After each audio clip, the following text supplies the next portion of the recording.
노동저널TV 시청자 여러분 안녕하십니까? 김수은입니다. 6월 둘째 방송을 시작하겠습니다. 오늘의 뉴스입니다. 서울교통공사가 2천여 명 구조조정 계획을 밝혔습니다. 레일 노동저널TV가 분석했습니다. 서울교통공사 노조가 구조조정에 맞서 현장 투쟁과 서울시를 상대로 한 투쟁을 진행 중입니다. 전국 6대 광역시 도시철도 노조가 공동투쟁 결의를 밝히고 국회에서 정의당과 기자회견을 가졌습니다. 철도노조 역시 고속철도 통합을 위한 투쟁 계획을 확정했습니다. 철도노조 임시대의원대회 소식입니다. 정치권 또한 철도노조 투쟁 지지를 밝히고 있습니다. 부산지하철 노조가 교섭에서 난항을 겪고 있습니다.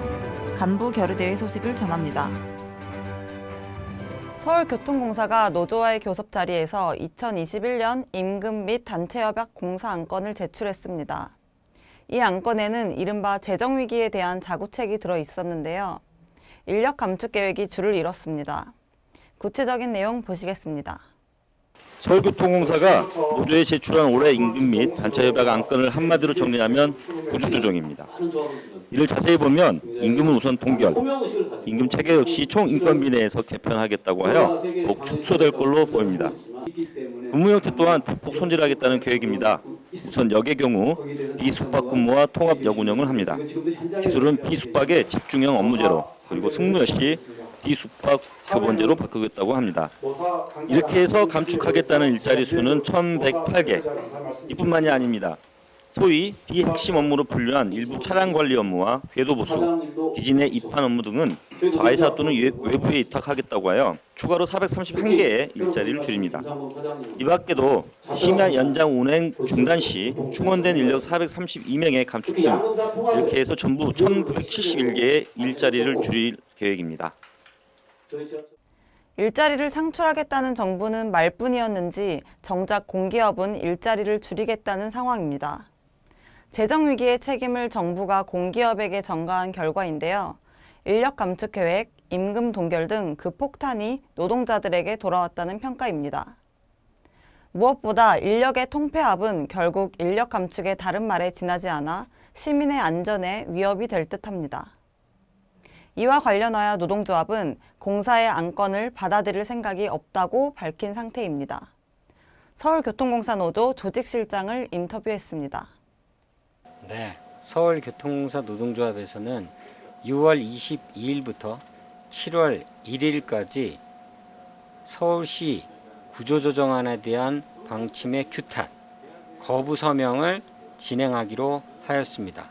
그 이유는 사측이 진행하고 있는 구조조정에 대한 규탄과 서울시의 무기나에 진행되고 있는 구조조정안에 대한 분쇄를 위해서 전 조합원이 그 규탄 성명을 통해서 노동조합이 적극 개입과 투쟁을 선포하는 자리이기도 합니다. 이 서명을 통해서 반드시 구조조정안을 반드시 분쇄하고 우리의 투쟁을 승리로 이끄는 초석을 만들도록 노동조합에서 최선을 다하도록. 그동안 전국 도시철도의 재정난이 해를 거듭할수록 악화됐다는 것은 주지의 사실입니다. 작년에만 6개 광역시 도시철도 운영사의 영업 적자만 대략 1조 6천억 원에 이른다고 하는데요. 앞서 보도한 서울교통공사의 구조조정 계획 역시 이 같은 재정위기 때문입니다. 문제는 도시철도 운영 부담을 누가 지느냐입니다. 국민이냐, 운영기관이냐, 아니면 지방 혹은 중앙정부이냐인데요. 이는 요금 인상, 교통복지 축소 등과 연관된 문제이기도 합니다. 이와 관련하여 궤도협의회가 정의당과 함께 기자회견을 가졌습니다. 간추린 기자회견 소식입니다. 서울시의 강도 높은 구조조정이 나오게 된 배경에는 바로 정부가 도시철도 지하철에 대해서 눈을 감고 책임을 지지 않는 무책임에 기인한다고 생각합니다. 정부 여당에 촉구합니다. 반복되는 책임 전가 이제는 끝내야 합니다. 문재인 정부가 책임지고 재정 지원에 나서기 바랍니다. 구조조정은 결국은 노동자들을 그리로 내모는 결과일 뿐입니다. 정부와 국회가 법에 의해 규정된 공적 서비스 의무에 대한 책임을 다하지 않으면서 노동자에게 더 열악한 노동 조건을 강요하고 시민에게 더 위험한 지하철을 강요하는 것이 효율이라는 이름으로 용납되어서는 안 됩니다. 안전한 지하철은 노동자가 땀 흘려 만들고 있지만 그것을 뒷받침하는 것은 국가의 정책이에요. 그러한 정책이 거꾸로 가고 있는 이 잠깐의 현실을 돌파하기 위해서 노동자들은 파업을 불사할 수밖에 없음을 44,000 궤도 노동자들이 함께 투쟁을 전개해 나갈 것입니다. 다음 소식입니다.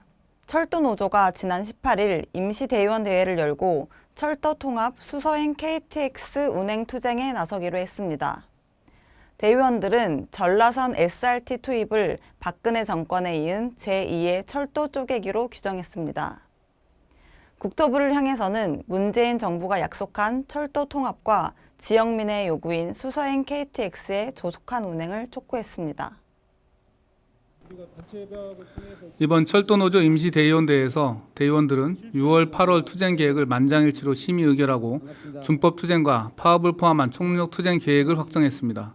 이날 결정에 따라 철도노조는 역사 선전전과 열차 선전물 비치, 릴레이 기자회견, 전 조합원 국토부 장관에게 공개 질의서 발송, 철도 있기 대행진 참여, 지부별 철도 통합 챌린지 등 사업을 진행할 예정입니다.